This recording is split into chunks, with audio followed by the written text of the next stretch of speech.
ঐতিহাসিক ২১শে ফেব্রুয়ারি সারা বিশ্বে আন্তর্জাতিক মাতৃভাষা দিবস হিসেবে পালিত হচ্ছে। ১৯৯৯ খ্রিস্টাব্দে ইউনেস্কো ২১শে ফেব্রুয়ারিকে আন্তর্জাতিক মাতৃভাষা দিবস হিসেবে ঘোষণা করে এবং ২০০০ সাল থেকে ২১শে ফেব্রুয়ারি দিবসটি যথাযথ মর্যাদায় পালিত হয়ে আসছে।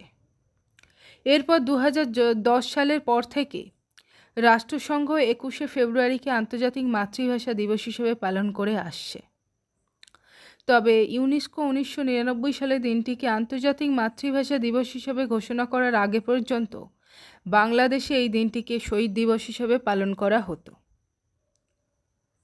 কিন্তু কেন? এর নেপথ্যে কারণ কি? এই ইতিহাস অনেকেরই অজানা। তো চলুন আজকে আমরা জানব ২১শে ফেব্রুয়ারি আন্তর্জাতিক মাতৃভাষা দিবস হিসেবে কেন পালন করা হয়। আসলে এই দিনের ইতিহাসের সঙ্গে জড়িয়ে আছে আমাদের পাশের দেশ বাংলাদেশের স্বপ্ন, তার জন্ম এবং অবশ্যই ঐতিহ্যের। কিন্তু সেই ইতিহাসে রয়েছে আত্মত্যাগ, নিরলস সংগ্রাম এবং হার না মানা মনোভাব। ভারতীয় উপমহাদেশ সদ্য স্বাধীন হয়েছে। ধর্মের ভিত্তিতে ভাগ হয়েছে দুটি আলাদা দেশ, পাকিস্তান এবং ভারত। প্রায় ২০০০ কিলোমিটার দূরত্বে অবস্থিত দুটি ভূখণ্ড এবং দুটি ভিন্ন ভাষার জাতিসত্তাকে মিলিয়ে ১৯৪৭ সালে জন্ম হয়েছিল পাকিস্তান রাষ্ট্রে। জন্ম থেকেই মাতৃভাষাকে কেন্দ্র করে পূর্ব পাকিস্তান অর্থাৎ অধুনা বাংলাদেশে সূচনা হয় আন্দোলনের। আর এই ভাষা আন্দোলনকেই বাংলাদেশ রাষ্ট্র সৃষ্টির পথে প্রথম পদক্ষেপ বলে মনে করা হয়। স্বাধীনতার পর উর্দু ভাষাকে পাকিস্তানের একমাত্র রাষ্ট্রীয় ভাষা হিসেবে চাপিয়ে দেওয়ার চেষ্টা হলে পূর্ব পাকিস্তানে শুরু হয় প্রতিবাদ। পাকিস্তানের সংখ্যাগরিষ্ঠ মানুষের ভাষা বাংলাকে অন্যতম রাষ্ট্রীয় ভাষা হিসেবে ঘোষণার দাবি ওঠে। এই লক্ষ্যে ১৯৪৮ সালের মার্চে শুরু হওয়া আন্দোলনের বিস্ফোরণ ঘটে ১৯৫২ সালে। ১৯৫২ সালে তৎকালীন পূর্ব পাকিস্তানের অন্তর্গত ঢাকা বিশ্ববিদ্যালয়ের ছাত্র ও সমাজকর্মীরা পাকিস্তান সরকারের ভাষানীতির বিরোধিতা করেন। নিজেদের মাতৃভাষাকে রক্ষা করতে পথে নামেন তারা। প্রতিবাদীদের দাবি ছিল বাংলা ভাষাকে সেদেশের অন্যতম রাষ্ট্রভাষার স্বীকৃতি দিতে হবে। ১৯৫২ সালের ২১শে ফেব্রুয়ারিতে এ আন্দোলন চূড়ান্ত রূপ ধারণ করে। পাকিস্তানের পুলিশ গুলি চালালেও প্রতিবাদ থামানো যায়নি।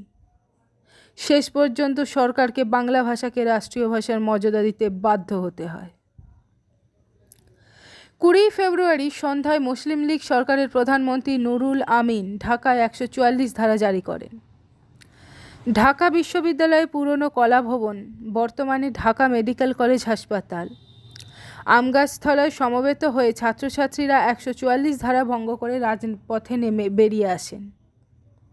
পুলিশ ছাত্রছাত্রীদের ওপর বেপরোয়া কাঁদানে গ্যাস নিক্ষেপ করে এবং তাদের লাঠিপেটা করে। এক পর্যায়ে পুলিশ মেডিকেল কলেজ হোস্টেলের দিকে, বর্তমানে কেন্দ্রীয় শহীদ মিনারের স্থান থেকে গুলি চালায়। ২১শে ফেব্রুয়ারি ভাষা আন্দোলনের সময় পুলিশের গুলিতে নিহত হয় ৪ যুবক, রফিক, সালাম, বরকত ও আব্দুল জব্বার।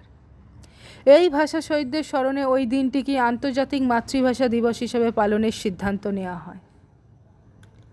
সেদিন বর্বর হত্যাকাণ্ডের খবর দাবানলের মতো ছড়িয়ে পড়লে সারা পূর্ব পাকিস্তান, বিশেষত ঢাকা নগরী বিক্ষোভে ফেটে পড়ে। ২২শে ফেব্রুয়ারি সকালে ঢাকা বিশ্ববিদ্যালয় এলাকায় সর্বত্র কালো পতাকা উত্তোলন করা হয়। ঢাকার ইতিহাসে সর্ববৃহৎ শোকযাত্রা বের হয়েছিল এদিনই। এরপর পদ্মার ওপর দিয়ে অনেক জল বয়ে যায়। মুক্তিযোদ্ধাদের অক্লান্ত লড়াই ও আত্মত্যাগের পর বাংলাদেশ স্বাধীন হয়, যে দেশের ভিত্তি ছিল বাংলা ভাষা। বঙ্গবন্ধুর হাত ধরে নতুন বাংলাদেশ শপথ নেয় নিজের মাতৃভাষা বাংলার প্রতি দায়বদ্ধতার কথা মনে রেখে। ইতিহাসের পাতায় শুধু ভাষার জন্য আন্দোলন এবং নতুন দেশের জন্ম, এর দ্বিতীয় কোনো উদাহরণ পাওয়া অসম্ভব। মাতৃভাষা মাতৃদুগ্ধ সম। কথাটি জাতি, দেশ, ভাষা নির্বিশেষে প্রতিটি মানুষের কাছে একই রকম সত্য। সেই সত্যকে মান্যতা দিই এবং বাংলাদেশের বাঙালিদের ভাষার প্রতি ভালোবাসা ও আত্মত্যাগকে সম্মান জানিয়ে 1999 সালে ইউনেস্কো 21শে ফেব্রুয়ারিকে আন্তর্জাতিক মাতৃভাষা দিবস হিসাবে স্বীকৃতি দেয়।